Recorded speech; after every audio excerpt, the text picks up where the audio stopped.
Halo semuanya, selamat datang lagi. Hari ini kita bakal ngebahas sesuatu yang penting banget buat siapapun yang berkecimpung di dunia penelitian, yaitu gimana caranya mengubah ide besar yang seringnya masih abstrak menjadi sebuah rencana riset yang tajam dan jelas arahnya. Yuk, kita bangun sama-sama kompas penelitian kamu. Pernah nggak sih kalian punya ide riset yang rasanya, wah keren banget, potensial banget, tapi pas mau mulai ngerjain malah bingung sendiri? Duh, ini mulainya dari mana ya? Ide itu terasa kegedean, terlalu luas. Nah, kalau kamu pernah merasa begitu, tenang, kamu nggak sendirian kok. Jadi, perjalanan awal sebuah penelitian itu intinya cuma satu, bergerak dari sesuatu yang umum, lalu mengerucut ke sesuatu yang sangat spesifik. Ini langkah pertama yang krusial banget, karena bakal nentuin arah seluruh proyek riset kamu. Sering banget nih peneliti pemula, bahkan yang sudah berpengalaman sekalipun, itu kayak tersesat di dalam kabut ide. Topik-topik besar seperti mengatasi obesitas remaja atau meneliti bahaya vaping, itu memang penting banget. Tapi itu bukan pertanyaan penelitian, itu masih area yang luas banget. Kalau kita nggak punya fokus, ya kita cuma bakal muter-muter di situ aja tanpa tujuan yang jelas. Oke, terus gimana solusinya? Nah, ada satu model berpikir yang keren banget buat jadi panduan kita keluar dari kabut tadi. Anggap aja ini kompas andalan kamu. Namanya model jam pasir. Model ini yang dikembangkan oleh William Trochim itu benar-benar jenius dalam menggambarkan alur riset. Coba bayangin bentuk jam pasir ya. Kita mulai dari bagian atas yang lebar. Itu ide besar kita. Lalu kita persempit terus ke bawah sampai ke satu titik fokus yang tajam. Di titik sempit itulah, kita melakukan observasi atau pengumpulan data. Setelah dianalisis, kita tarik kesimpulan spesifik. Nah, bagian pentingnya ada di sini. Kita lebarkan lagi ke bawah. Artinya, kita jelaskan gimana temuan spesifik kita tadi bisa punya arti buat isu yang lebih besar. Nah, proses mengerucutkan atau menyempitkan tadi itu dimulainya dari mana? Semuanya berawal dari satu elemen yang jadi jantung dari keseluruhan penelitian kamu. Inilah yang kita sebut pernyataan tujuan atau purpose statement.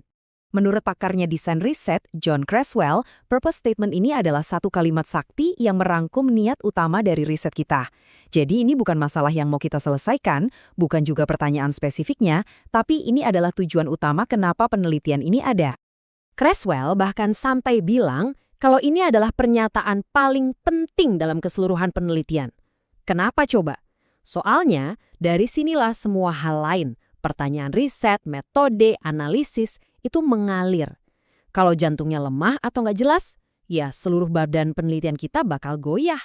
Enaknya, Creswell ini ngasih kita semacam contekan atau template yang praktis banget. Kita tinggal isi aja bagian-bagian yang kosong.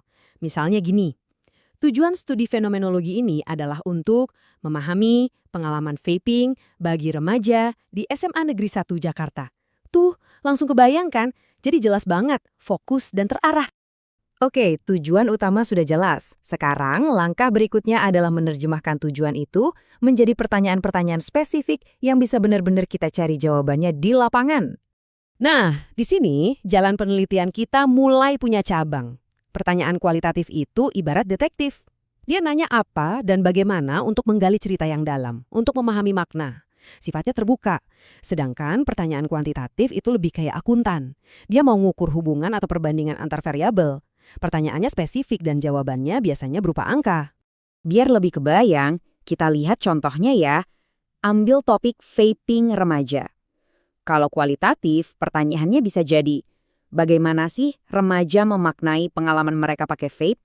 Ini kan menggali cerita ya. Beda sama yang kuantitatif.